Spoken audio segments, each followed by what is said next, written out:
अभी जो है हजरत बता रहे थे कि आने वाली नस्लों तक जो है इसका जो है असर हो जाएगा।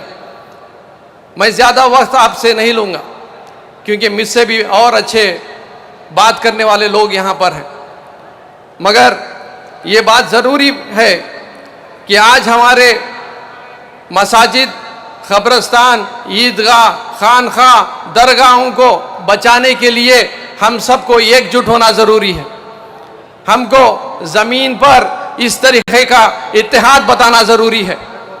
सुप्रीम कोर्ट में लड़ना भी ज़रूरी है, मगर डेमोक्रेटिक प्रोसेस में जो हमको हक़ और हुकूक़ हैं उसके दायरे के अंदर चाहे कोई भी मीटिंग बुलाई जाए, all India Muslim personal law board के तरफ से हम लोगों को इत्तेहाद का इसी तरीक़े से सामने आकर उनको जो है ताकतवर बनाना है।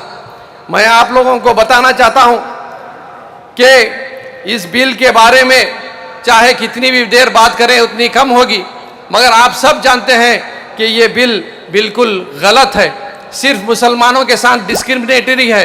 और ये आप जानते हैं कि कॉन्स्टिट्यूशनल राइट्स जो हमारे को दिए गए हैं, फंडामेंटल राइट्स जो हमको दिए गए हैं, उसके खिलाफ इस एक्ट को लाया गया है। और आप जानते हैं कि आर्टिकल्स 13, 14, 15, 21, 25, 26, 29, 30 और 300 के खिलाफ इस एक्ट को लाया गया है। सारे पार्लियामेंट के जो मुस्लिम एमपीस हैं इस बिल के खिलाफ थे, सारे अपोजिशन पार्टीज के एमपीस इस बिल के खिलाफ थे। मगर अफसोस कि जो 40 साल से जो सियासत कर रहे हैं आंध्र प्रदेश में और बिहार में, चंद्रबाबू नायडू साहब और नीतीश कुमार साहब को ये बात समझ में नहीं है।